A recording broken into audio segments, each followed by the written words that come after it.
To get to this morning, but first, a look at some of the stories you need to know. Stephanie Joseph is live in the newsroom, taking a look at some of our headlines this morning. Steph? Hey there, guys. Questions are still being raised after a house in Rochester's Maplewood neighborhood was destroyed in an explosion. Take a look. The home on Lake Avenue near Augustine Street exploded around noon yesterday. No one was inside at the time of the blast, and no one was hurt. Demolition crews worked into the late night hours to demolish the multi-story home. We have no word on who lives in the home or where they are now. The cause is still being investigated. The man shot during a large fight in Irondequoit last week has died from his injuries. Police identifying the victim as 50-year-old William Lundy of Rochester. Investigators say he was shot last Thursday by 26-year-old Armand Benefield during a dispute on the corner of St. Paul Boulevard and 2nd Street. Rochester Mayor Malik Evans will deliver the 2026 State of the City address tonight, highlighting recent milestones and laying out his priorities for the year ahead. Last year, he touted a 53% drop in shootings and the ongoing effort to revitalize the city with projects like Rock the Riverway. We'll have full coverage on 13 WHAM News at 10 and 11 tonight.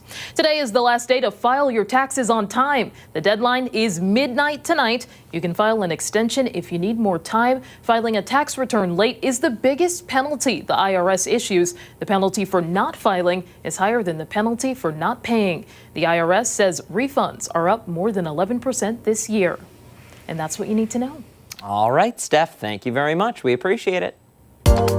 Hey, let's have a look at what we've got brewing for the next 2 hours, starting with a local author taking center stage, not just with a new book, but a message about being true to yourself. This morning, we're sitting down with author Pam Sherman to learn more about her book, her brand, and the upcoming launch event happening next week that you can take part in. Then, are you looking to feel better and have a little more energy? Maybe even help the planet? Nutritionist Kelly Springer has tips on the power of eating plants, from boosting your heart health and your immunity to giving you some lasting energy. We'll learn more about simple swaps that you can make that'll have a big impact. And later, it may not be Friday yet, but we have a very special Wednesday edition of Soundstage.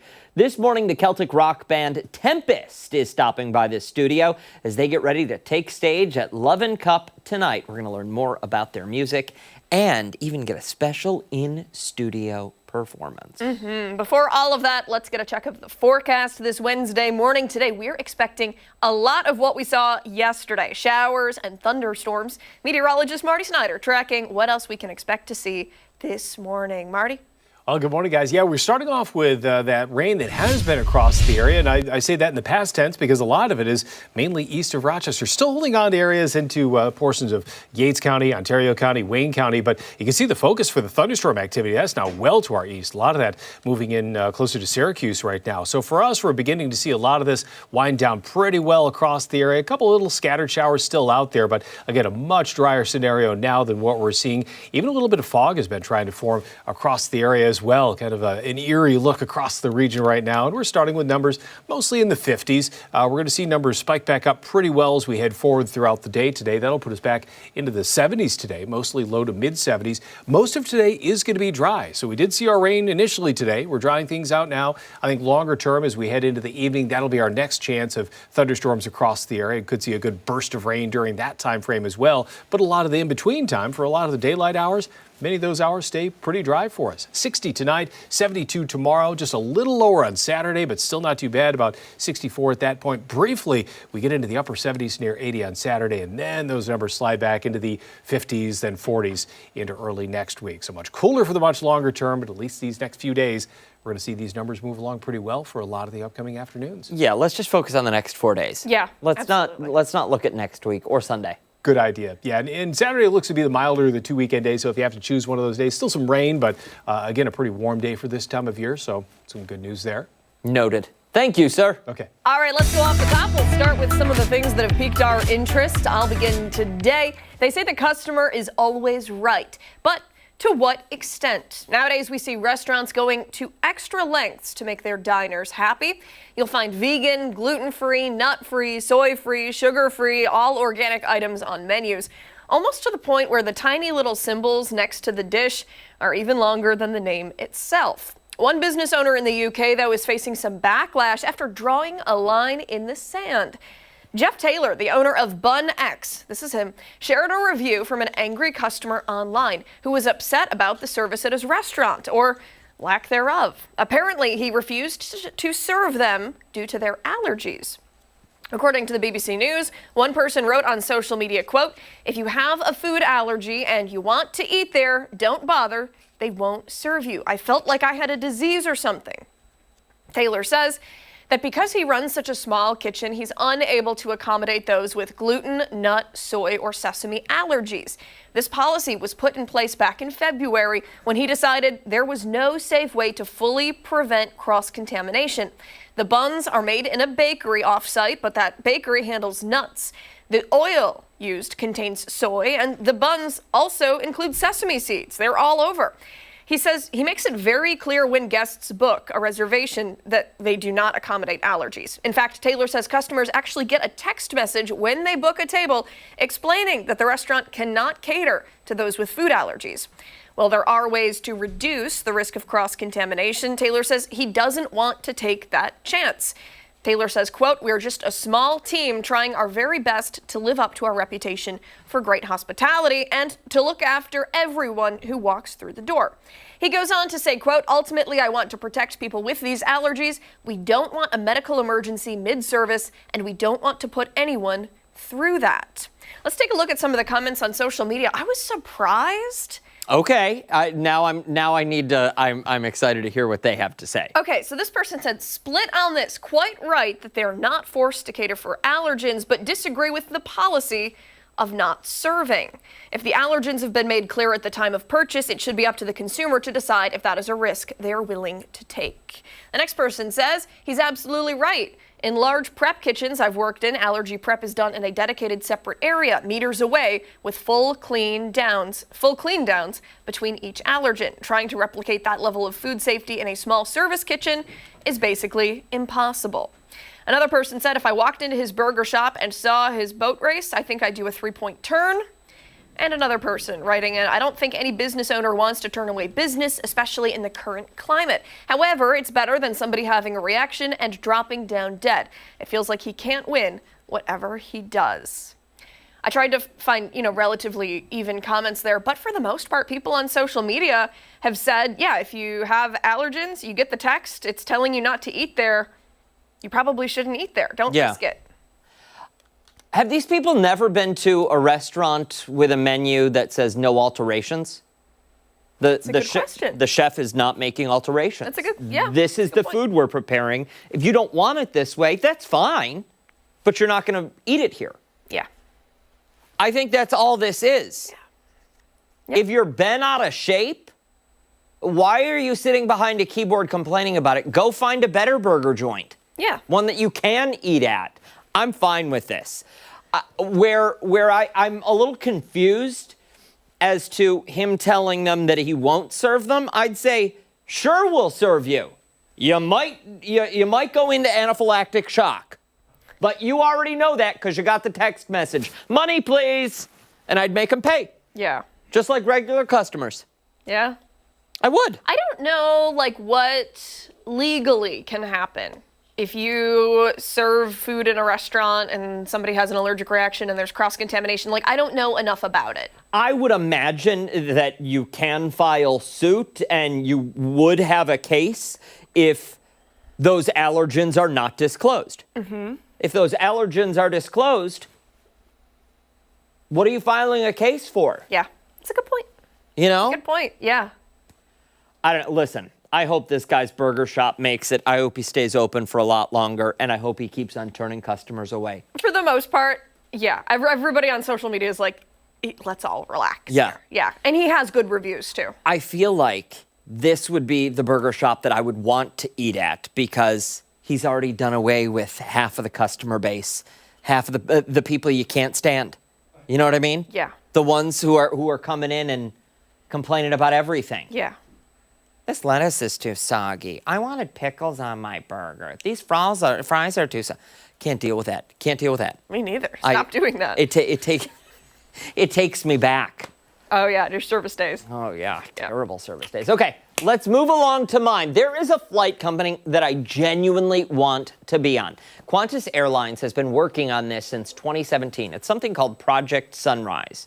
It's a tribute to the airline's secret World War II missions, where pilots flew so long between Australia and Sri Lanka that they witnessed 2 actual sunrises. That's very cool. How do you like that? Those flights lasted nearly 30 hours. Well, the modern version, they cut it down. 22 hours, nonstop, Sydney to London or Sydney to New York. The longest commercial flights in the history of aviation. Right now, that record belongs to Singapore Airlines, New York to Singapore in about 19 hours. But Qantas is shattering that. Here's what I really like about this. They didn't just build a longer flight for this. They built a completely different kind of flight for this.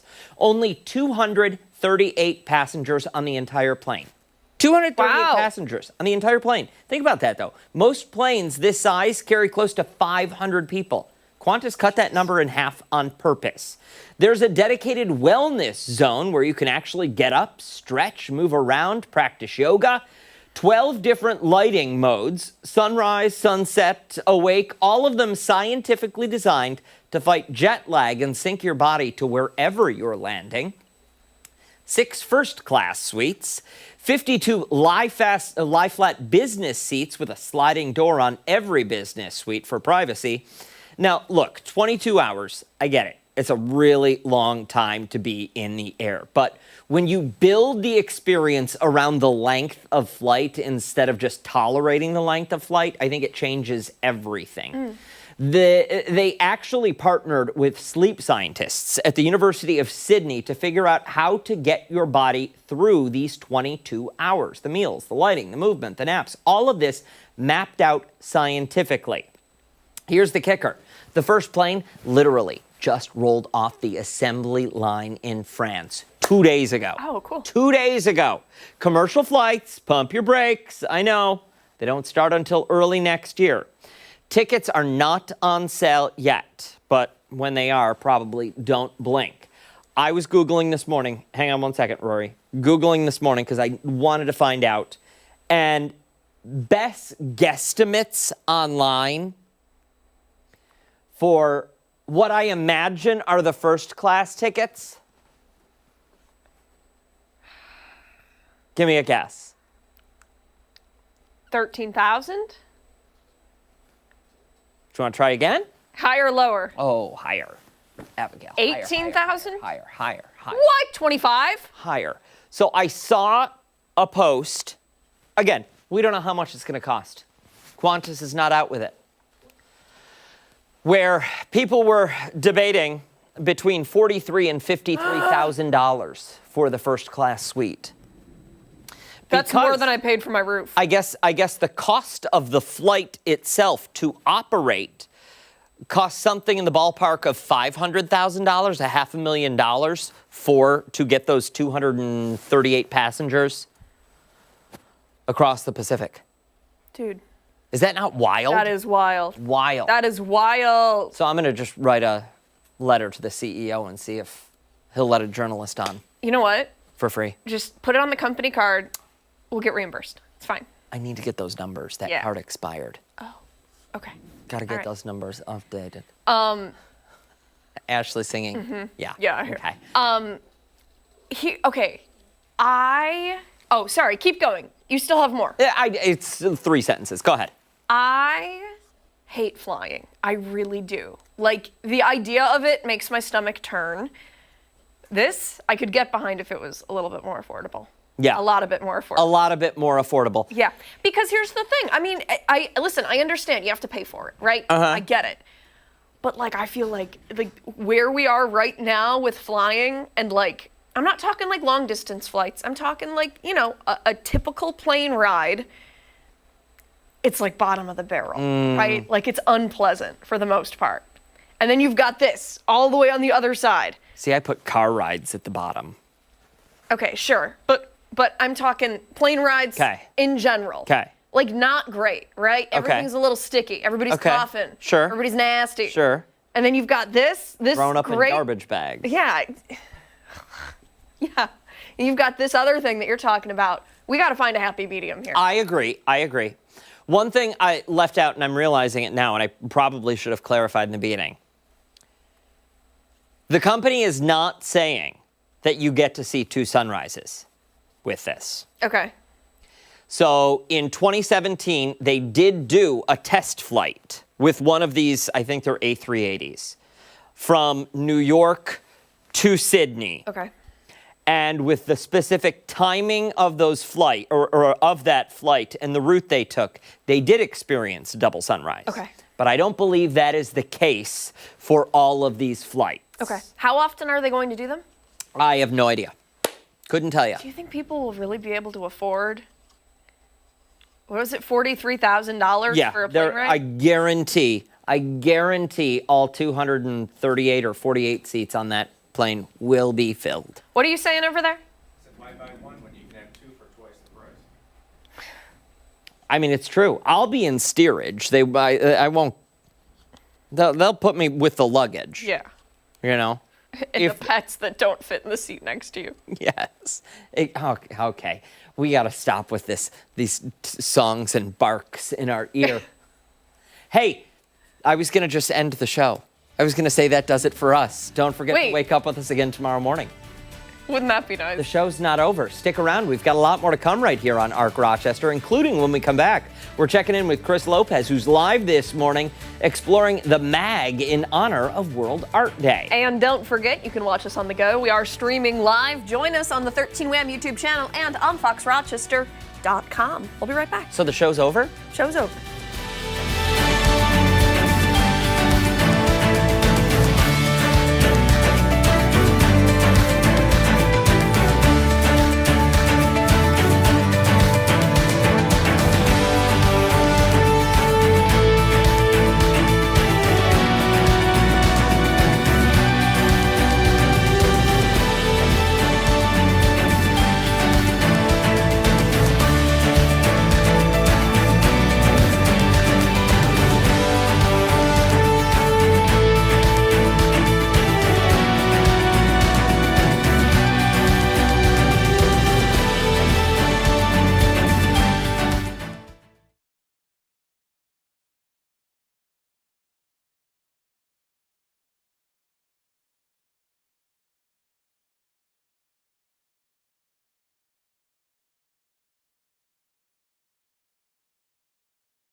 Art Day is today. It's a celebration that puts a spotlight on creativity of all forms, from painting to sculptures, music, dance, you name it, they do it. Yeah, in honor of the day, we're taking you live to one of the most creative corners of the city, the neighborhood of the arts at the MAG. Chris Lopez is out there this morning soaking up some of the culture. Chris?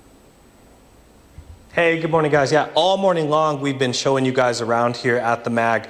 Contemporary art, we've shown you Egyptian art, we've shown you religious art, we've shown you a ton of different things. Now we're focusing on a brand new exhibit that they have. This is the John Roden exhibit, and it's going to be sculptural art, or really a ton of different types of sculpture. I'm here with curator Jessica Martin. You're going to be showing me around. I had no idea at all about who John Roden was, and then you also said, look, I didn't really know too much about him, and this is my job. That's true. What about him should people know? What about him fascinated you? Well, John Roden was, sort of a quintessential 20th century sculptor. He was born in 1916 in Birmingham, Alabama, and he trained in New York City during the Harlem Renaissance. He traveled around the world. He brought influences into his career and into his work from all around the world. And he was incredibly ambitious and focused. He loved sculpture. He loved three-dimension. He was always interested in how the human body moved through space and how to translate that into 3D sculpture. And he was an incredibly serious artist. And this is a great opportunity to see sort of the span of his entire career. And I want to start out with this right behind us. This is a traveling exhibit overall, but this you guys get to keep here. This is fantastic. This sculpture is called Generations, and as a part of this project, this exhibition was organized by the Pennsylvania Academy of Fine Arts. They were helping to place John Roden's work in museums around the country, and we were very fortunate to have this sculpture be added to our collection. And it's something that he made when he was in Indonesia. It's dated 1963. This idea of generations is something that he's, translating into this beautiful wooden sculpture that is really kind of thinking about the matrilineal line of, mothers, daughters, grandmothers. And you see that taking shape in this really interesting abstract form of these bodies together.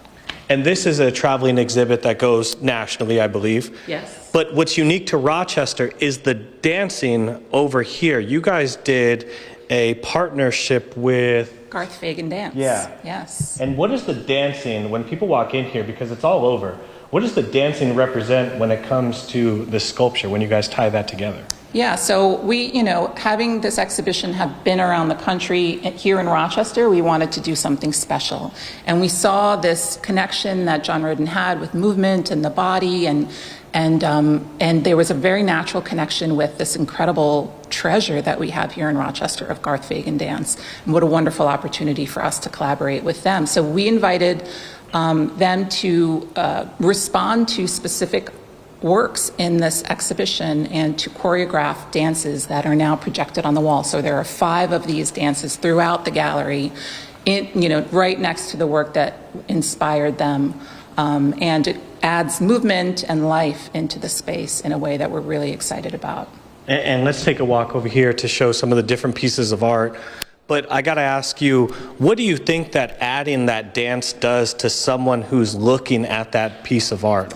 Looking at art obviously releases the dopamine, really reduces stress, but then now you're getting a visual with something that's a still, blockhead or something like teak, like we were looking at. Yeah, well, maybe we can go and stand next to this sculpture and have that conversation, because this is a sculpture called Eve. Okay. And, you really can see that John Roden is looking at how to add movement to the human form, right? So the way that he has what's called this S curve that the body is in is meant to have your eyes moving around, sort of, kind of reflecting that physical movement.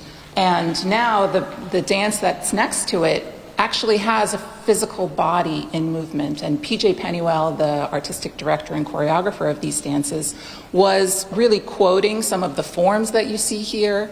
And so what that allows the visitor to do is your eyes are bouncing back and forth between the sculpture and the dancer, and it really has you looking closely at both, because you're comparing, you're contrasting, you're trying to understand what the inspiration was there, and how these forms relate to each other. And it just has you looking longer and more in depth, which is really what we want people to do. I love that. That's fantastic and unique to Rochester too. And what I like about that is typically, like when I go to the museum, I'm just going to look at the sculpture and then I'm going to read the description. And I will probably spend more time reading than I'll actually do looking and embracing the art. So being able to look at the art and then compare it to the moving images that are going on next to it is absolutely beautiful.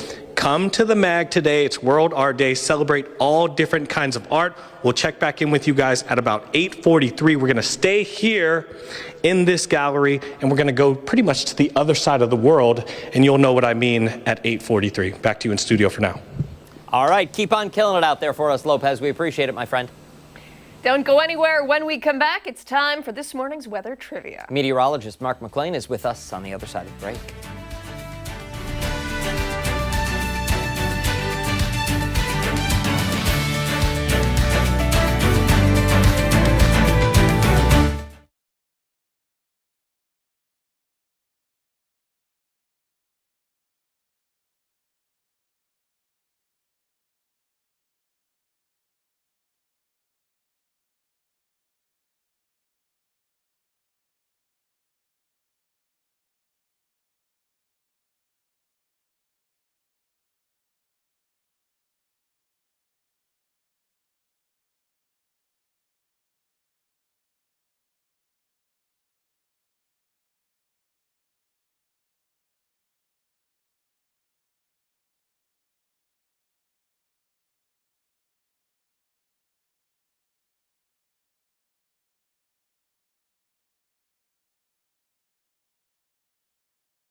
Welcome back. We're so lucky to have Chris, and we're also lucky to have Mark, two all-stars. Boom. Oh, thank you. Thank you. Fun fact, I've never been there.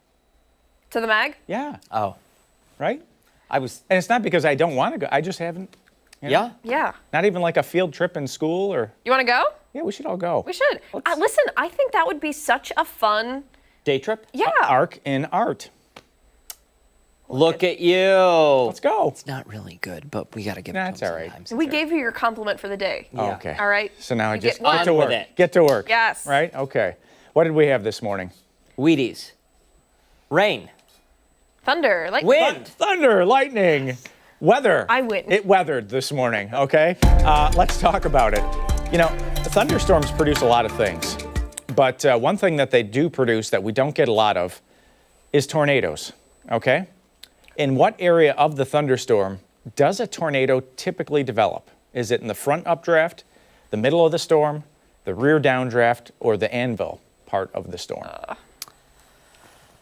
So that's getting a little sciencey. This is getting very sciencey, But it's my fun. friend. It's fun to talk about. It is. Because in the 9 o'clock hour, there'll be a quick little lesson that goes along with this. If somebody ever moves to an area that does get tornadoes, or you do get stuck in a tornado. So you're going to explain what each of those. Exactly. Okay. So all of them are real? All those are real parts of Okay. a thunderstorm. Yes. Side note, have you watched that show on Netflix? It's called like Really Bad Weather or something. No.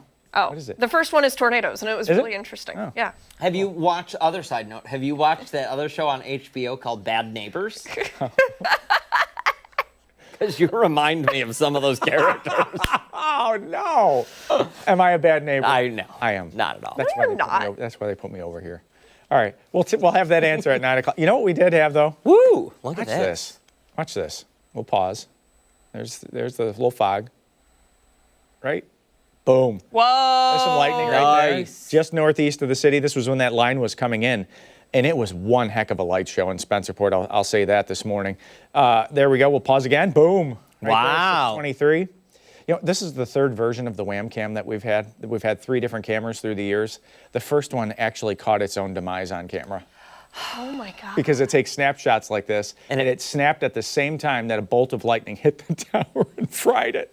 Oh, isn't that wild? I bet that's a cool image, though. Yeah, but there's a little fog out there, and you can see the rain making its way through. So it's an interesting time lapse out there this morning that we're getting to see. It wasn't a ton of rain, but boy, did it come down fast. It was about 1/3 of an inch for spots that did get that rain. A lot of that centered west and northwest of the city, kind of weakened a little bit off to the east of Rochester as it moved away. Now, the one place that this really helps, and this count really jumped over the last couple of days, is the sneeze cast from Dr. Hartel's office. It's the maple tree, the juniper, and the poplars that are popping open now and sending you to reach out for the over-the-counter stuff to fight back against those allergies. That looks gorgeous out there right Yeah. now. Yeah, it's nice here. I can go back here and we'll start Just without that the- image. There. Look at that. Yeah, it's pretty cool. What a springtime start. And you know how much more green, you get a rain like this time of the year, everything, the greens really start popping.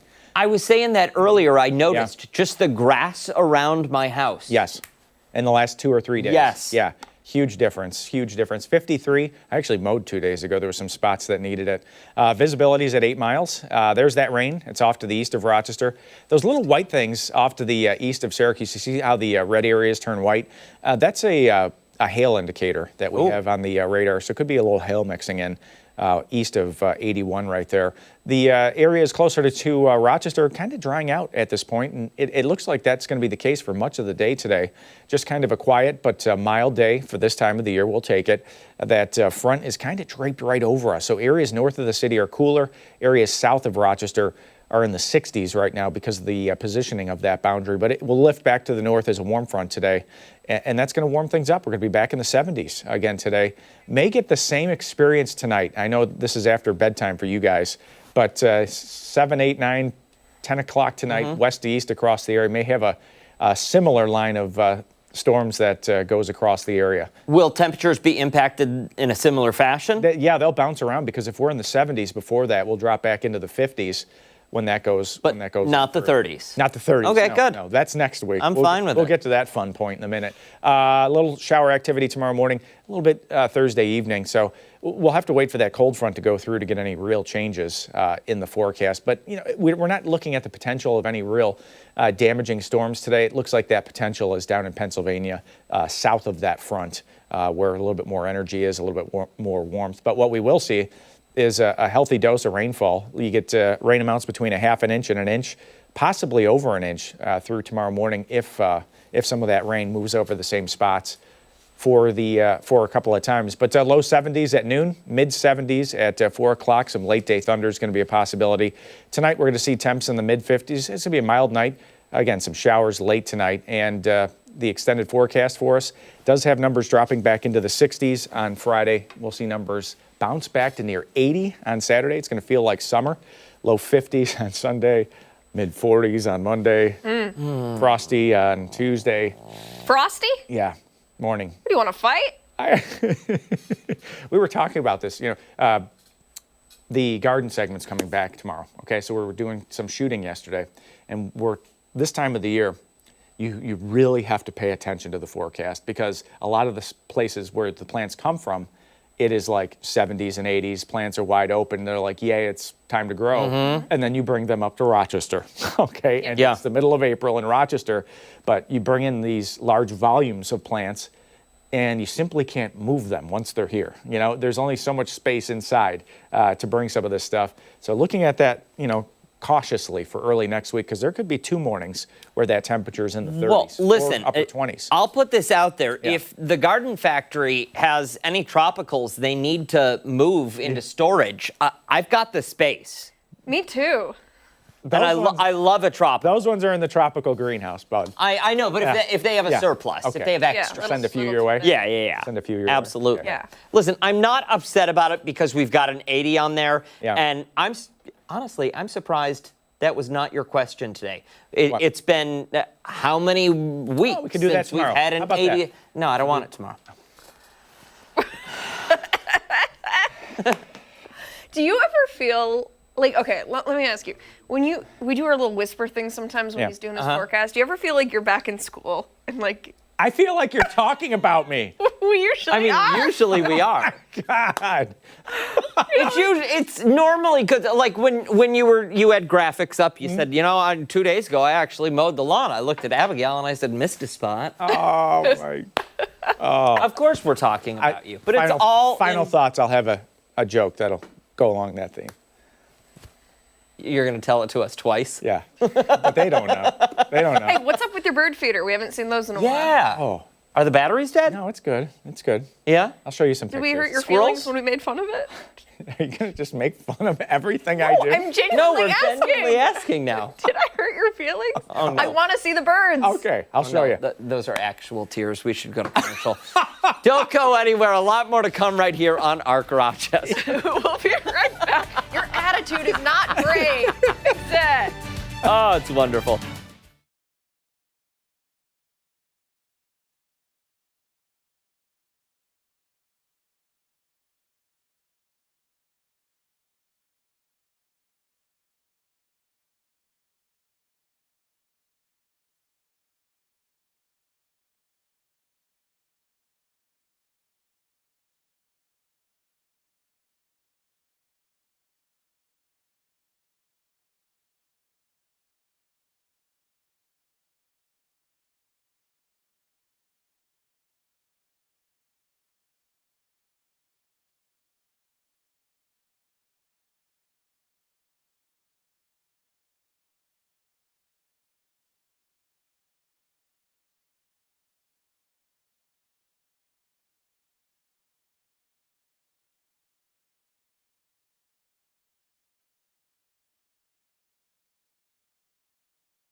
Good Wednesday morning. Thanks so much for staying with us here on ARC Rochester. We want to take you behind the story this morning. And when it comes to declining mental health for children and teens, experts say one of the biggest culprits right now is the increased use of social media. And as national correspondent Christine Frizzau explains, lawmakers on the Hill weighing legislation to combat the growing problem.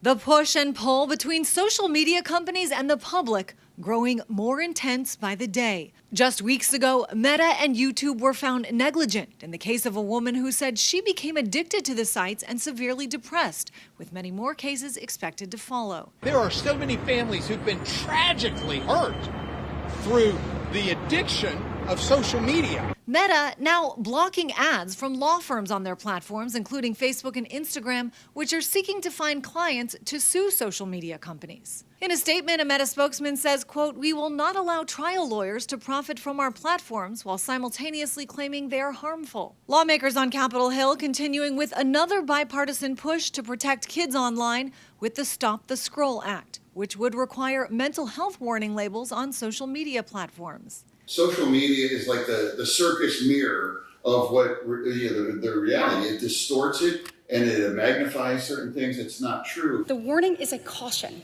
so that consumers have their eyes open to the potential dangers ahead. Those dangers found to be widespread and disturbing on the popular gaming site Roblox. Children often approached by strangers, including sexual predators. The CEO just announcing changes for younger users that limit chat capabilities and expand parental controls. We'll put them in the appropriate account, including kids accounts, select accounts, or 16 and up accounts, and align content with the appropriate age. We have no tolerance for really even one bad actor on our platform. Australia, the first country in the world to ban social media for kids under 16, now finding those restrictions may not actually be working. A new report from the Molly Rose Foundation finding 61% of 12 to 15-year-olds who previously held accounts on restricted platforms still have access. In Washington, I'm Christine Frizzau. All right, I'm trying to look right now. Oh.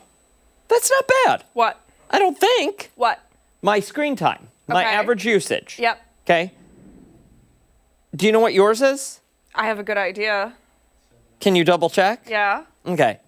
So for my phone, it says daily average 3 hours, 9 minutes. Okay. And that's down 37% from last week. Wow. Whoa. How much of that was on social media? Ooh. Most of it. Ooh. Most of it's on social media. Okay. Mine is not good. 5 hours and 11 minutes. Wow. But it's the average. Yeah, The average. and wait a second. This is one device. As soon as I leave work, I'm done with the phone. I switch over to an iPad or a laptop. Oh. So I've got all of those hours, I also too. so my computer hardly works anymore. So I do a lot of my lesson plans on my phone if I'm not here doing them on the desktop. So I don't even want to hear it. Mark, what's yours? Yeah, what's your usage? I don't even know how to find it. Where do you look? Go to settings. Bring me your phone. No, I'm not letting you touch my phone. Uh-oh. Settings? Settings, and then just search screen time. Screen time, let's see. It's spelled S-C. Okay, thanks for that. R. Thanks. Screen time. Okay. 1 hour and 18 minutes. No. Yeah. What do you guys do with your lives? Is that the average? Yeah. Daily average, 1 hour and 18 minutes. Down 28% from last week. That's because I've been busy. 8 hours and 12 minutes for me. 8 hours and 12 minutes for Rory? That's a third of the day. Ashley? Mine's 3.5. What? 3.5? How is mine the worst? Yeah. I literally throw my phone away as soon as I get home. I'm like, bye. I also wonder how the guy with the least amount of screen time suffers with the most amount of issues caused by screen time. Stick around. A lot more to come right here on ARC Rochester, including when we come back. We're once again going live to Chris Lopez, celebrating World Art Day. He's at the Mag. Don't forget, watch us on the go. Are you streaming us on your cell phone? It's probably adding to your screen time. It's okay. We're not counting. We'll be right back.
right, Abigail.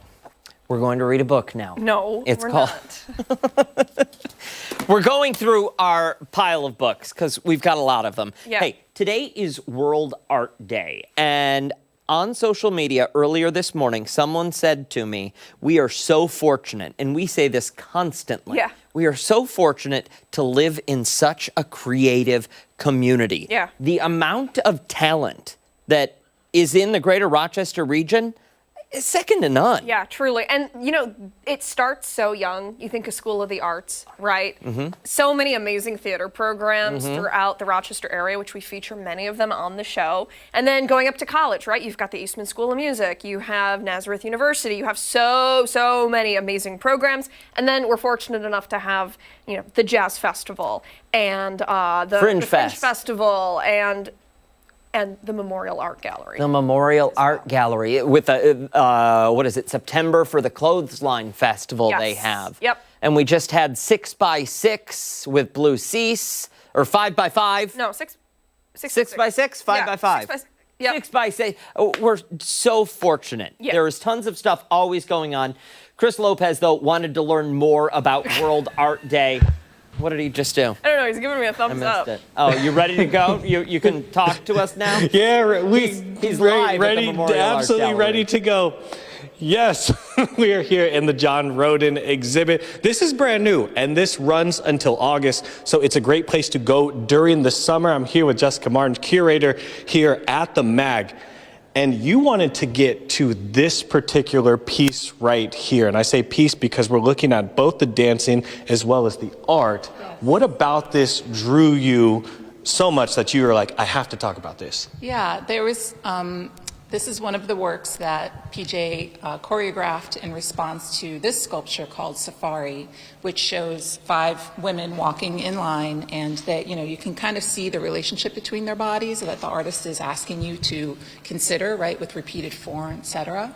And PJ's choreography here, I think, when I first saw this video, I described how I just had chills run up my spine. It was so powerful seeing these 5 strong women dancing this beautiful, powerful choreography that I, you know, as a team, we really decided this needed to be highlighted within the exhibition. And so we sort of centered these two pieces together that when you enter into the gallery in one of the entrances, it's something that you see in the distance, This right? is first up right This here. is, yeah, it is. And this is something that we think about when we're organizing an exhibition and designing an exhibition space, is what are the views that you have as you're walking through the space? What are the impactful works that you really want to highlight and bring attention to? And this was one of those pairings that I thought was so powerful. And John Roden, what about him that is something you want people to know about when they walk in here? A very underrated artist. Yes. What's something that you feel, if people could take away one thing from just this segment? It's a tough question. We want people to know John Roden's name, right? So I think that's one of the biggest pieces. But really the experience that we want visitors to have when they come here is to see and recognize and understand John Roden as an incredibly significant and ambitious sculptor of the 20th century. And ambition, and the one thing that you told me that he wasn't, was a salesman. He wasn't really going to try and sell all of his art like a typical star. Really about that. He was focused on sculpture, the creation of sculpture, understanding 3D form. That was his passion. He talked about from his young childhood, he was intrigued and interested in playing with form. And that's what drove him. So he traveled the world, he was absorbing, he was meeting other artists, he wanted to understand how other cultures made sculpture and what significance it had to them. He wanted to exhibit his work as much as he could, but selling does not seem to, from what I understand, was not his priority. It was about this exhibit, we have the dancing, which is unique to Rochester. They attach the dancing with the pieces of art here. What's also cool is the interactive section, which you can, very unique to Rochester. This is not going to be traveling with the exhibit. So you can make your own exhibit, or you can make your own sculpture here or over here. Come celebrate We're open 11 o'clock this morning all the way to 5. Get your tickets. You can either find them we'll have a link on our website on Fox Rochester or 13 Wham. We have more ARC Rochester coming up to you after this break.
.54 this morning, a local author is celebrating the upcoming release of her new book, hosting a special launch event at Book Culture Pittsford. Yeah, next week, Pam Sherman will sit down with former 13 Wham anchor Ginny Ryan to talk about the book and the message behind it. But right now, she's with us in studio to discuss the book and the event. Thank you for coming in. I am so excited on World Art Day because one of the things I'm most excited about is my book cover. And I want everyone to read what's in it, but I thought really long and hard about how I wanted to convey the message through the art with my designer. Thank you. Beautiful, so colorful and very inviting too. Play you the role of a lifetime. Bridge the believability gap to boost your confidence, connection, and impact. Tell us what all of that means. So I wrote this book after almost 20 years of working with people all over the world, helping them to both believe in themselves and to get others to believe in them as well. And it's critically important in this chaotic world that we're living in. I think we need more humanity, and we need humans to be both feeling trust, but most important, that generosity of understanding their audience and their audience's needs. And as a former lawyer and actor, the book came together by using the metaphor of how acting skills can actually help you be more believable. So what are the skills someone is going to take away with this read? Well, the first thing is the book is very actionable. There's exercises in it, but the most important thing is we take you through a journey, like 4 acts, of understanding your character. What are your character beliefs, aka core values? Then we get you to understand who your audience is, how you tell a story that's compelling, and most important, how you want to show up so that you can impact, lead, and serve those you want to make a difference for. At what point in your life did you decide you wanted to write this book specifically? Well, it's so interesting because it took a very long time to write because I was busy doing so many other things. I've had a varied career myself. I started out as a lawyer. I left the law because it felt like what I call an ill-fitting suit for me, and I became a full-time working actor. And so I would say it has taken a lifetime to write, but it took about 8 years to really make sure that someone reading it would get the experience of what it's like to go on this journey to bridge the believability gap. I want to talk, if we can, just a little bit more about that writing process. Over the course of 8 years, I would imagine that you had notes, scraps of paper, notebooks, just one sentence. That's a good thought that someday in that book. How many pieces of paper did you go through? There are stacks and boxes, Okay. and it's really funny in this digital world that having a journal, and it's actually thank you for asking, it's a really important theme in the book. I read once some research that writing something with a pen, and this is my take on it, imprints on your soul. And that's what I want for this book to be. Those scraps of paper all come together to create a greater whole that I hope will imprint on the soul of the reader who can actually take action on it in their life. Love that. Yeah. I think the first sentence of a book is always so important. When I met Ben for the first time, I felt like I was watching someone read from a script titled Leader. That's a very powerful first sentence. Thank you. What, if you want to go on, it says, but he wasn't doing it well. You know what? But I love that. Tell us about, the journey of that first draft, that first chapter while you were, putting all this So it's interesting, that story, the first chapter was the easiest one to write. Okay. Someone once asked me, are you afraid if you've written the book that no one will actually hire you to do the work anymore because it's all on paper? And for me, and I worked with an amazing editor who has written best-selling books, Larry Bishop, we said, how could we write a book that would create the experience of working on this with a coach, with me, so that people who don't even know me could, and that's really what I want. That's why I want this to go far and wide, and for people to recognize this isn't just about your work life. It's also about your personal life. It's for a retiree who's rewiring. It's for a young college student going into the workforce. It's for maybe a young mom trying to figure out who is she in this new role and how can she make a difference for her 4-year-old who she's trying to influence to tie their shoes, right? So it's really for everyone. And so that's why we made sure the stories were so impactful that people would experience the book, not just be able to read it. We've got 30 seconds left, and I have 2 questions that I need to ask. First, where can people get the book? And then follow that up with, is there a story that stands out to you within this book that is kind of all-encompassing to you or says, this is the title for me? So first, they can get the book on Amazon. We are actually launching on 4/21, so you can buy it digitally, but you could come to Book Culture in Pittsford at 6 o'clock, buy the book there, and meet Jenny Ryan and I and let us talk about the book together. I'm so glad she's doing this in her rewirement. And then the story that just speaks to me so much is the story of a disability rights activist who realized that having a vision could help grow her presence in the world and actually take action. Because one of the greatest quotes for me, it's not what vision is, it's what vision does. And I hope the vision for your life, personally and professionally, can be realized by reading this book. That's great, Pam. Thank you. Thank you so much for your time. We appreciate it. Event information so you can get your hands on a copy will go over on foxrochester.com. Hey, don't go far. A lot more to come right here on ARC Rochester. We're back on the other side of the break.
In today's Political Pulse, a new state law banning the consideration of credit checks and payment history in most employment decisions will go into effect this weekend. I'll speak to a legal expert about how this could impact job seekers and current workers hoping for a promotion or raise. That's coming up in our 9 o'clock hour. ARC Rochester returns after this.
It's 9 o'clock on this April 15th. It's a Wednesday. Thank you for sticking with us on ARC Rochester. I'm Abby Friedman. I'm Dan Schrack. That is meteorologist Mark McLean. Back with the answer to weather trivia.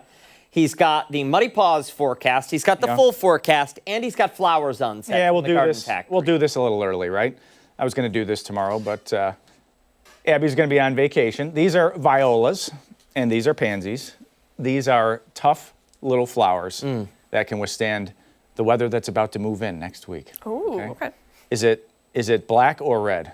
Your favorite color or Halloween black? Which one would you want? Me? Yeah. You're taking one. You're Oh, taking one that's too. so sweet. And you get a flower. Which color do you you want? get a flower. I mean, I'll go with the black if you don't mind. Kill it. I'm not gonna kill it. No, I'm gonna What do put you it. say, Shrek? I'm gonna put it right in the front so Mark can keep Purple an or- eye on it. Ooh, Red? no, I want that one right The there. viola? Yep, viola. These are beautiful. Thank you, Producer Mark. Ashley, you said your Thank favorite you. color is green. Green and red? Well, we've got green and red. Okay. How do you like that? Steph and Marty get one too. These are great. Chris Lopez, Thank if you you. want. Nice. Thank you Oh, very and much. we got. You smell it? Yeah. It's amazing. 5 little smell. plants. Yeah. It smells like a greenhouse Smell. in here. Oh, Yep. just kidding. It's good stuff. Thank you, Mark. Yeah. Really sweet. It is nice. Here, All I'll put right. them on the desk. Weather Okay. trivia. Weather Okay. trivia time. Weather All right. trivia. All right, we're talking about thunderstorms, a little science lesson here for weather trivia today. What part of the thunderstorm does a tornado come out of? And you've got 4 choices up on the screen here. Is it the anvil, which is the top of the storm, the rear downdraft, the middle of the storm, or the front updraft of the storm? Well, when a mommy tornado loves a daddy tornado. Oh, no. Ian says D, Ron, Barbara, John, Lima Pumpkin. Oh, excuse me, Laura C, Lima Pumpkin, 1A. Barb, Allison, Rod, David, Yvonne, and Paul have C this morning. Seems to be a lot of C's. Wow. Sandra, Wow. Babs have A. Jim, Stephen, Betty, Becky have C this morning. Kyla, Sean, C. Lisa's dad, Deb, has C. Jack, Deb's husband, had D. Cheryl, Dave, Richard, Eva, A. Mary, Pat, Frank's wife, C. Kevin, B. What are you doing? We're going so flying fast. through Herb's wife, these. C. David, A. Judy, David's wife, B. Lots of C's initially, and then it kind of spread out a little bit. So Can we see those what do you say? options one more time? Yeah. This was always one of the favorite classes during extreme weather at Monroe Community College too. Teaching the tornadoes and the severe weather really kind of drew the students in, but tornadoes in particular, really kind of an interesting topic. Okay. So I can give you some hints. I feel like I want to go with the downdraft. Okay. The rear downdraft. Yeah. However, I also feel like that feels like the obvious ding dong, not the answer. Well, what do they say about I'm gonna go with it. What do they say about your Go with first your instinct? gut. Yeah. Go with your gut. Yeah. Watch, now it's wrong. I'm gonna go C. See? And it is. Nice. See? Okay, so leave this up for a second. The front updraft, this is where the warm air and the moist air goes into the storm. So this is where it lifts up. There's a little mesocyclone in the middle of the storm, which is a little spinning area, a horizontal spin. And that rear downdraft, if the cold air that comes out of the storm that you feel down here on the ground during the storm, if that comes down fast enough, it can stretch that mesocyclone that's spinning horizontally to a vertical. And that drags it down to the ground. So in the middle of the storm, it's just a giant mix. There's warm air going up, cold air coming down, and it usually spins horizontally, but that rear flank downdraft is what drags most tornadoes, and I would say a good chunk, probably 90% of them, down out of the storm, which is... Ashley's being funny. But so a little, and the anvil is the part that sticks out in the front. So if you're flying in an airplane, sometimes the pilot will say, "Hey, everybody, look out the window you see some thunderstorms over Kansas." You can see the anvil on those storms sometimes. This guy doesn't care about any of it, right? Harley says, "Bring me back my snow." No, Harley. Harley, I'm sorry. No? Not till next year. Okay, Harley, we'll wait. We'll wait till next year. 13wham.com/chime in. Scan that QR code on the screen, and we'll get the pics of your pups on the air. Look at that. Look at that guy. He's happy. He's like, yep, snow on the nose. That's fine. We may never have a day again that's rain-free. Wah, Wah, wah, wah. It's April, right? What are you going to do? None of these April days- showers? I Bring know. more showers. Yeah, no, May flowers. Okay, Yeah. see, you're not allowed to change it every time you say it. Okay? April showers bring more showers. That's my favorite. Uh-huh. Okay. All right, back to business. Drier weather lately until the last couple of days. It hasn't been a lot of rain, at least, so we haven't had to deal with flooding or anything like that. But you start adding up this near daily rainfall, and it's I guess greening things up. That's the positive side of this. 58 now. Visibility's A-OK. That was down as low as 6 miles as some of that rain moved through. We got a little fog, but feeling humid out there too. The dew point's at 57. Big spread in the temps up to the north in the 50s, down to the south. Dansville is going to make a run at 70 here shortly. South Bristol, 67. So a solid 15-degree spread in temps, and that's because that front is literally right on top of us right now. Ultimate Doppler has that has Mother Nature's alarm clock moving off to the east. If that woke you up this morning, the rain and thunder, that's out towards Utica now, in a hurry to get out of the picture. That next area back towards Detroit will start to slide our way as we head through the late afternoon and evening. It's going to give us another chance for some rain around town and some thunder as well. So future weather, watch the number jump into the 70s there. South, look at Dansville, close to 80 this afternoon. So there's that next round, scooching on through about 9 o'clock tonight. And then overnight tonight stays in the 60s. We'll wake up to some showers tomorrow morning. But again, each one of these days, even though you saw on the Muddy Paw Outlook that there's a chance for rain, these days are not, quote, wall-to-wall washouts. There's going to be rain-free periods, but we will have to contend with that threat at times. And at least today, it doesn't seem like there's a big threat for severe weather, but we will have to watch that line that comes through late this evening between 8 and 9 o'clock for the potential of a few more strong storms. It's possible. The rain amounts around an inch closer to Rochester, and that's enough to, kind of perk up interest and, say we'll watch the creeks and streams. We don't think it's going to be a problem. Some of this rain is spread out enough that it's not going to be an issue. But high temps in the 70s today. We'll drop back tonight into the mid-50s, upper 50s, closer to Rochester, possibly near 60. Isolated shower on Friday. Summer air on Saturday near 80. Which could very well end up being tomorrow's weather trivia, Dan. Sorry, you perked some interest there. 53 for Sunday. Right. We have not had an 80 yet this year, so if we do get there, that's a milestone for the spring season. Colder next week. A frosty morning Tuesday morning. Sometimes south of Rochester are going to be easily into the 20s. But these little guys, they can handle it. They're all right. So I'm just going to put this right in the garden bed out front. Yeah, that's fine. Okay. With the near daily rainfall, they'll be fine. Yeah. Okay. Just don't water it with bleach like you do the other plants. Come on now. Okay. Come on.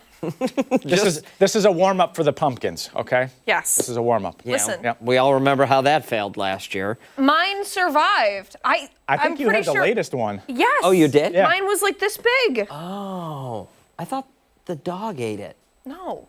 I mean, the critters did. Did the dog eat yours? I'm trying to remember. No, we put one out in the garden here, but the corn kind of started blocking the light on it, so it didn't really do I thought much. there was an animal involved in someone's. I think they got to mine. No, you know what it was? Jay was running. She broke off the. She broke it off. It. It would have gotten bigger. Yeah. That's what it was. But it did get big. Okay. Yeah. It was It wasn't the level of care. It was an animal. I took really good care of it. You did. You did, my friend. Thank you. You deserve the butter brush. Oh, Stick where is around. that A lot more to come here on ARC Rochester, including when we come back, we're checking in with nutritionist Kelly Springer, who's given us some tips on how to incorporate more plants into our diets. Don't forget, you can watch us on the go. We are streaming live. Join us on the 13 Wham YouTube channel and on foxrochester.com. We'll be right back.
If you are looking for a simple way to boost your health and maybe even your energy levels, well, the answer might be on your plate. More and more people are switching to plant-based products. From heart health to better digestion to more energy, there are benefits that come with making the switch. Nutritionist Kelly Springer joins us now to talk tips without sacrificing flavor. Kelly, good to see you as always.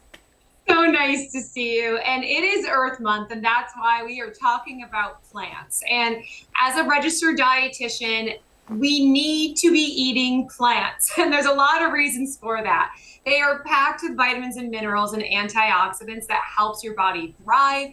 They support heart health. They boost your immune system, and they promote healthy digestion. Plus, they have energy that lasts. So there's a ton of different things that you can see here. And I know you're probably wondering what's on this plate. Are you wondering here? We absolutely are. Fill us in. Tell us what our options are for breakfast.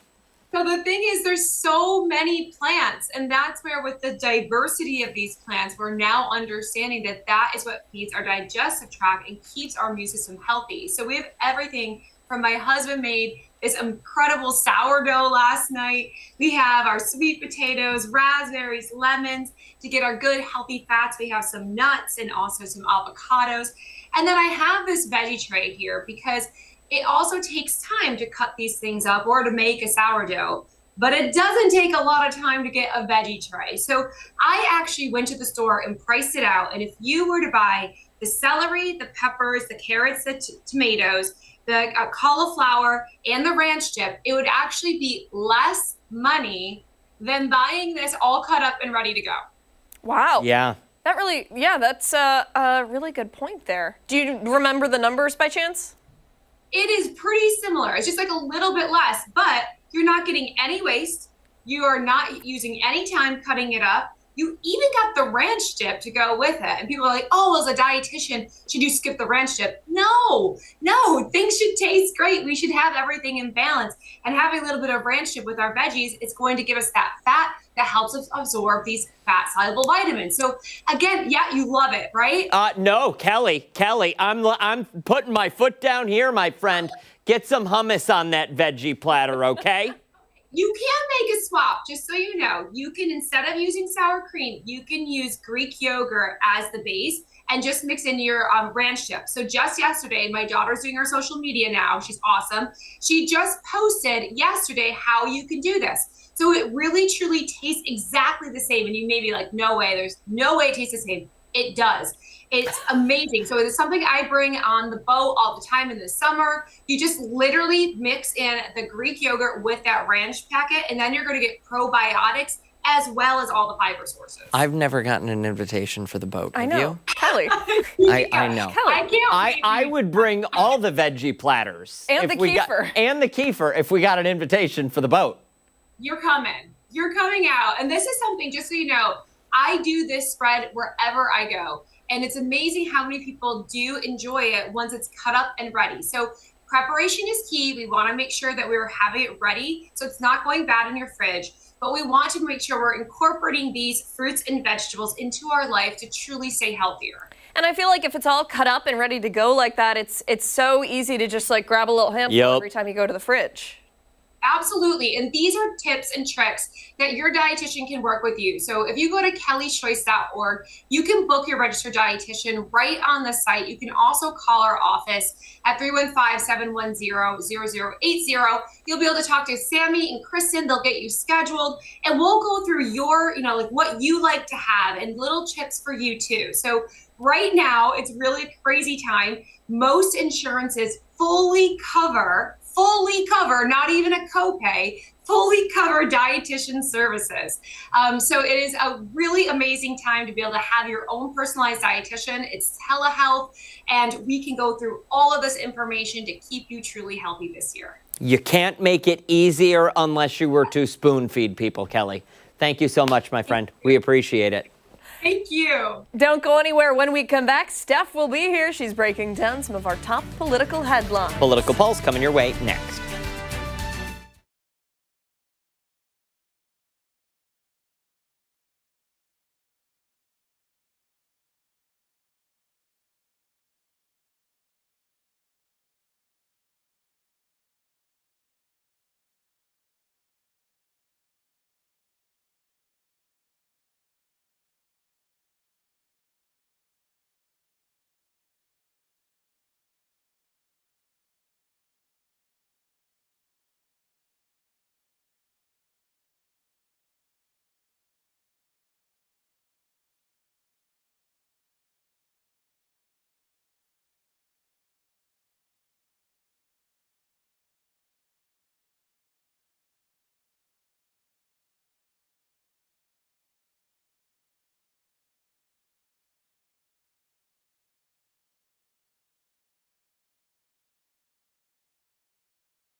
It's time for a political pulse check here on ARC Rochester. This Saturday, credit checks and payment history will be exempt from most employment decisions in New York State.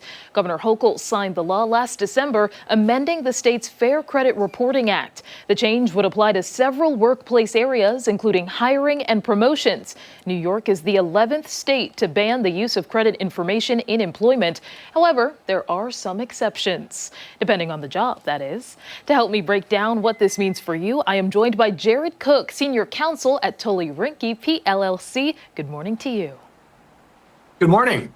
Thank you so much for joining me. The first thing I want to get into here, I had mentioned credit checks and payment history, but could you describe more of the information that this law applies to? Sure. So it's any credit history information. So if you go and you pull your credit report, that's probably the most well-known example of what this would mean, but it could potentially include other information as well. We'll see if they put out any regulations to, define that further. But anything that you would expect to see on a credit report, that's the type of information that this covers. And there's even, as I was doing some reading, liens, for example, as well that apply to this. Right. Yes. And I'm also wondering, mentioning hiring and promotions being two of the areas where no one in the workplace can be able to use this information. What other areas as well could this information not be used in? Well, it doesn't specifically say which areas it can't be used. It just says it cannot be used in employment decisions. So, the most clear examples of that would be hiring, promotion, but it could be any decision that an employer is making about the terms and conditions of an employee's employment. So whether that's to give you a raise, give you a bonus, give you a promotion, whether to terminate you, discipline you, any of those decisions cannot be based on credit history information. And I'm also wondering, because I had mentioned before that there are some exclusions in this, what jobs are part of that? Right. So the law applies to any job generally, but there are exceptions. The exceptions are things like somebody who has authority to commit their employer to financial transactions of $10,000 or more. They're allowed to check their credit history. Somebody who is in a position where there's some federal or state law that requires a background check, that can be used there. If you're subject to certain regulations for your industry that mandate use of credit checks, then your boss is allowed to do that. Other examples are, for example, somebody who has a security clearance, who's in a position that requires a security clearance. They can still check your credit history for that. These are, of course, the exceptions. Most people will not be subject to that, but there are these exceptions. And I'm also wondering, how do employees sort of advocate for themselves in this process? Let's say that maybe their employer wasn't aware or had still pushed for a credit check. What next steps can they take to make sure that they're protected?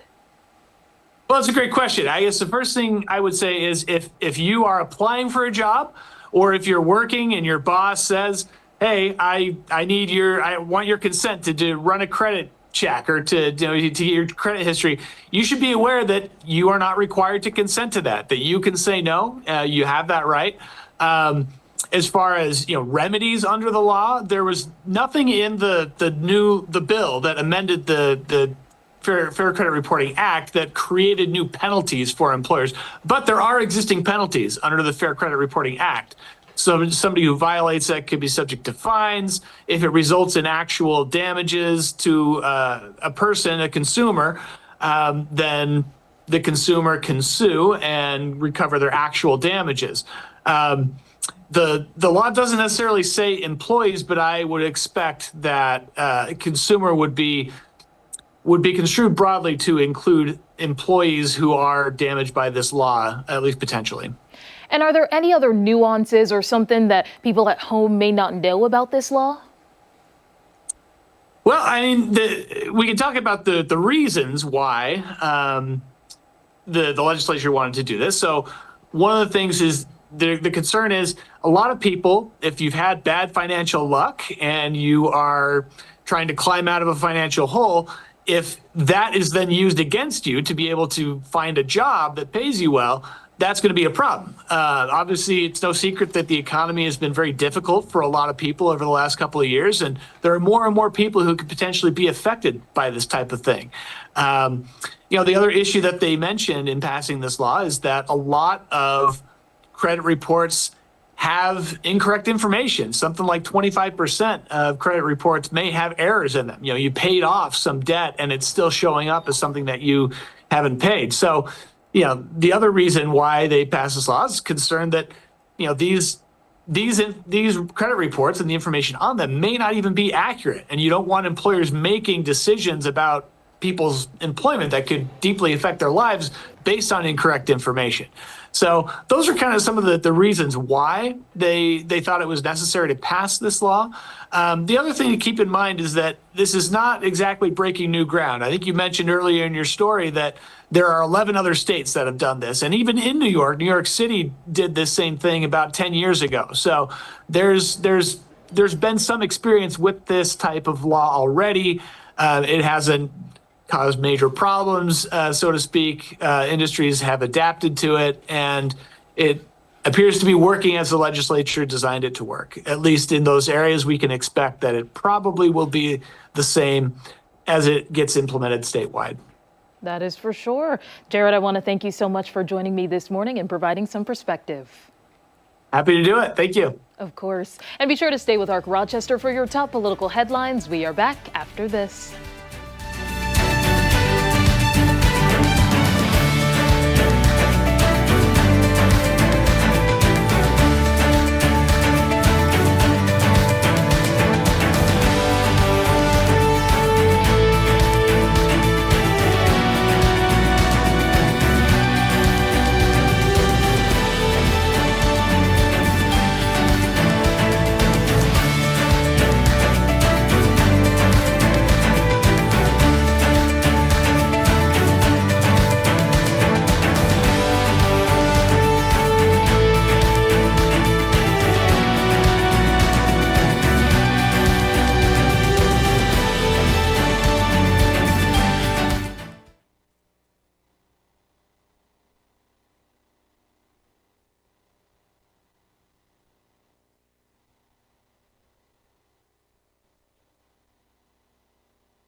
Whether your body is a wonderland or your life is a carnival, we have one of the best things in the world for you today. These are deep fried raviolis, so it's a carnival eat. It's in the bedroom, it's in the kitchen, it's with chocolate milk, it's with great wine, it's with champagne. One of those foods that's great with everything. A deep fried ravioli can either be like, kind of like, hey, we're just out there chilling, low key, or extra fancy.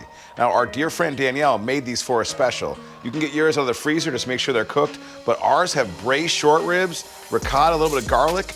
We are gonna do those things up right. Now, you can dip this in your marinara, your vodka sauces, you know, stuff off the shelf, that's cool. But we're gonna show you how to make a yogurt-based creamy pesto sauce.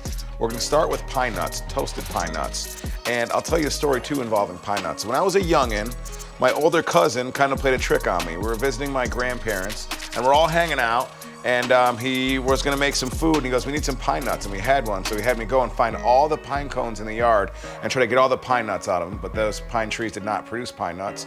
So your boy spent about 2 hours acting the fool. So yeah, here's to him, here's to you, here's it going. You're gonna take your pine nuts. We've got 2 tablespoons of toasted pine nuts. We're gonna put them into a food processor or a quick chop, a 1/4 cup of basil leaves, gives a nice sweet flavor to it, a teaspoon of dried oregano. Now we've got our stuff in here. We're gonna chop it till it's a little, till it's coarsely chopped. You know, coarsely, you can feel it in your core. That's what that means. JK, JK, it means it's just roughly chopped. Now we're gonna slowly pour in about a 1/4 cup of a good extra virgin olive oil, and then we're gonna put it back on and turn it into a paste.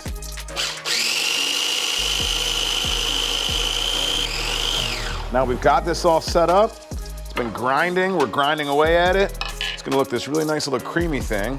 We're gonna take about 3/4 cup of plain Greek yogurt. So we're gonna pour that in to your mixture.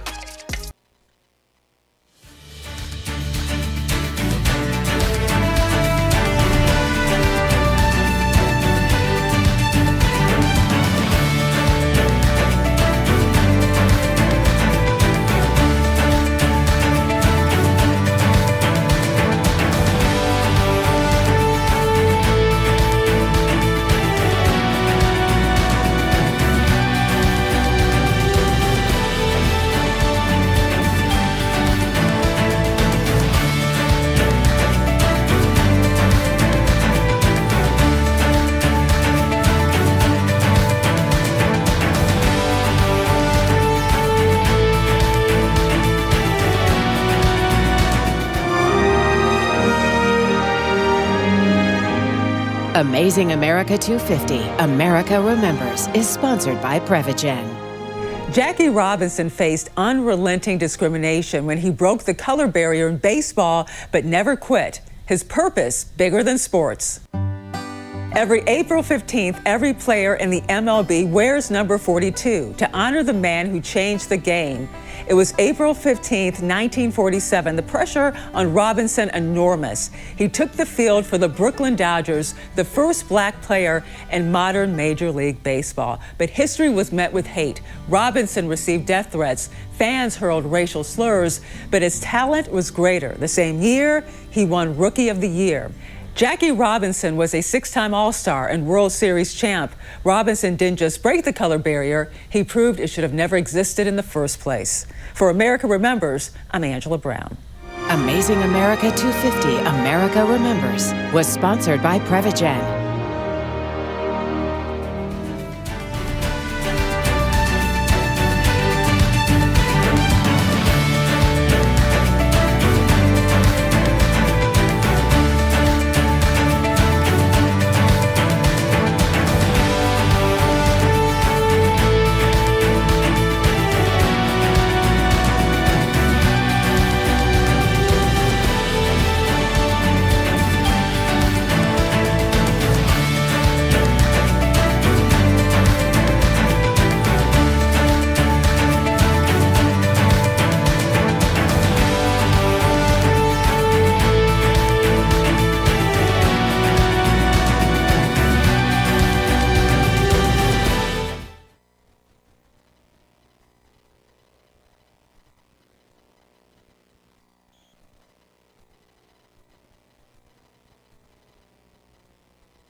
right. It may only be Wednesday, but we are in for a real Friday-like treat with a very special edition of Soundstage. We certainly are. This morning, we're joined by the Celtic rock band Tempest.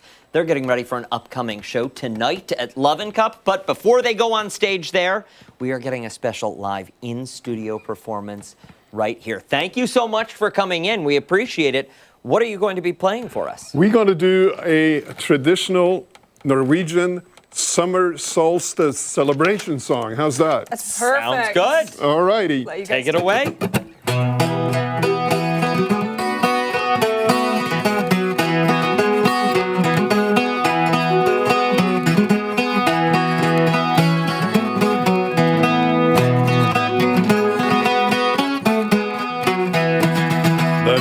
Så mangt en sumarnatt I dvergeskog Alle dans og hølleslatt Hei på deg og Hildebrand du Lettlegge trøa med dansen I fjellen Lettlegge trøa med dansen I kvelden I himmelfjern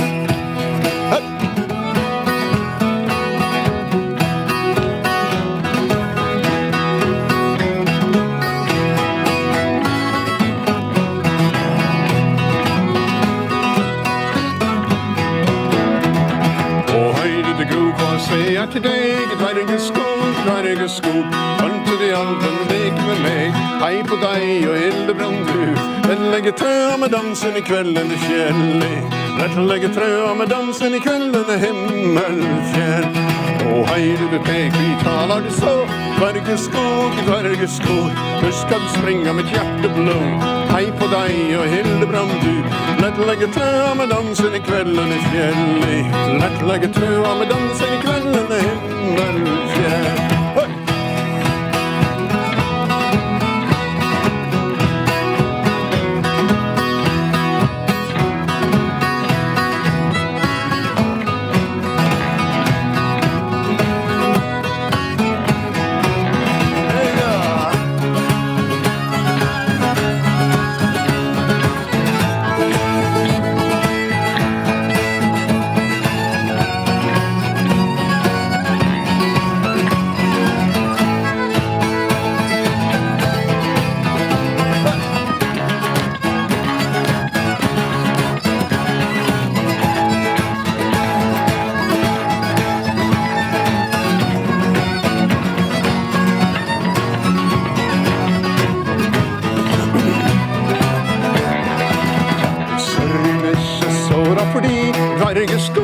Dvergeskog Hei med vente med kjæringa mi Hei på deg og Hildebrand du Lettlegge trøa med dansen I kvelden I fjellet Lettlegge trøa med dansen I kvelden I himmelfjell Leikar så mangt en sumarnatt Dvergeskog Alvedans og hølleslatt Hei på deg og Hildebrand du Lettlegge trøa med dansen I kvelden I fjellet Lettlegge trøa med dansen I kvelden I himmelfjell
9:47, we are back now with more from the band Tempest. They're here to tell us more about their music and tonight's upcoming show. Can we ask that you go around and introduce yourselves, if you don't mind? Sure, I'll start. Adolfo Lazo is my name, and obviously the drummer. And I joined up with Leif in Tempest in 1988. So, yeah. Incredible. And I'm Leif. I'm from Norway, and I live in Oakland, California. But I love Rochester, New York.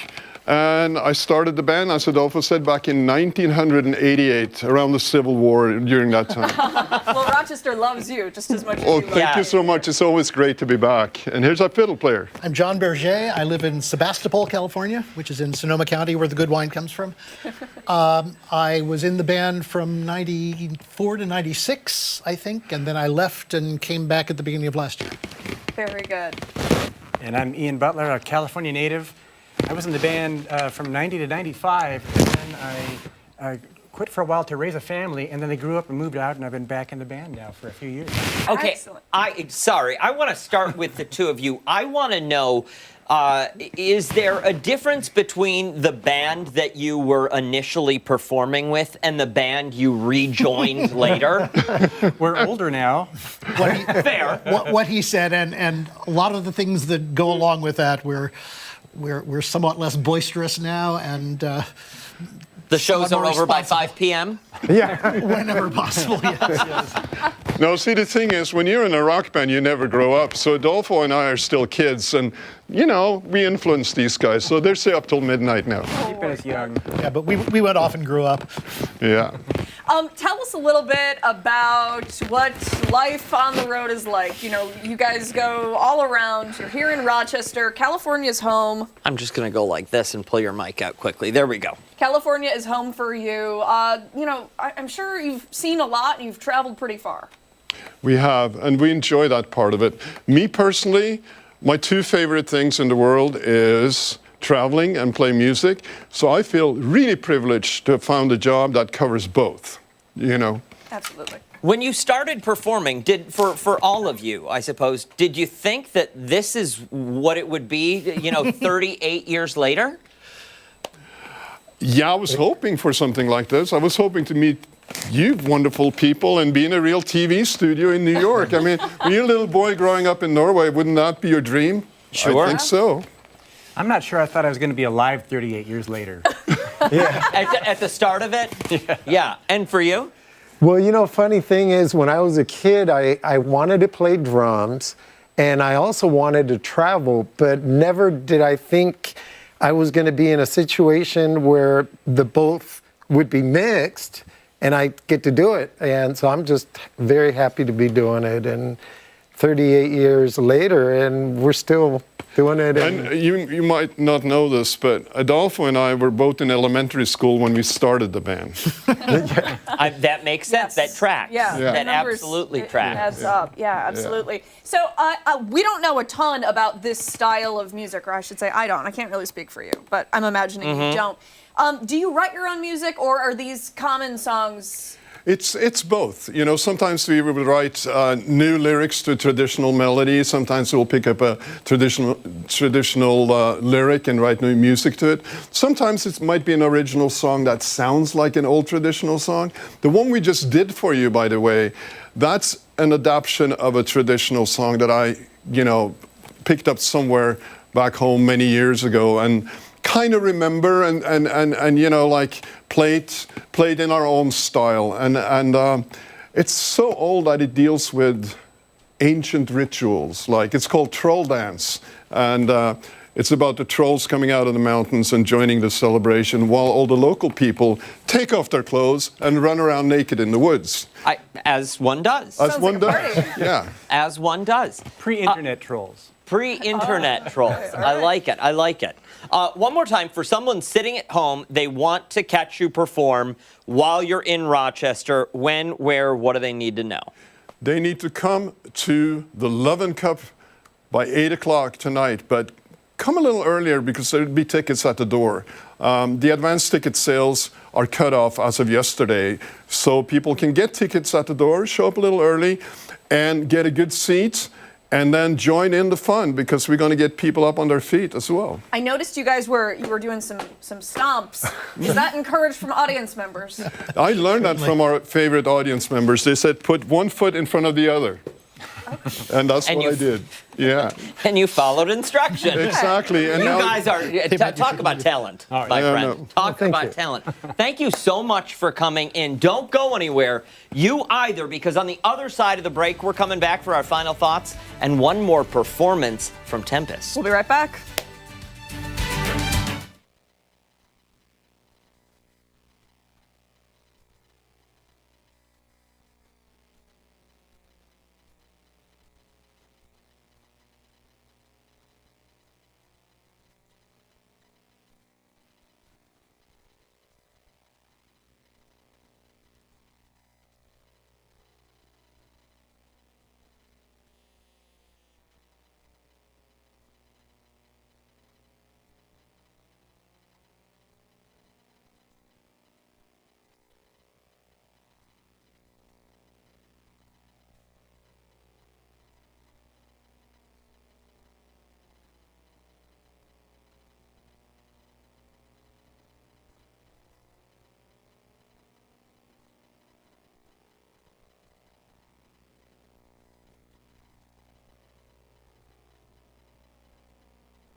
Time for our final thoughts of the morning on Arc Rochester. We're going to hand it back over to the band Tempest for a final song. We certainly are. Can we ask what you're going to be performing for us? The Coal Miners. The Coal Miners. Don't forget, you can catch Tempest at Love and Cup. All of the information can be found on our website, foxrochester.com. That does it for us here on Arc Rochester. Make sure to wake up with us again tomorrow morning, starting at 4:57 over on what channel? 13 Wham ABC. Join Steph and Mark later today for 13 Wham News at midday. See you then. Bye. Take it away.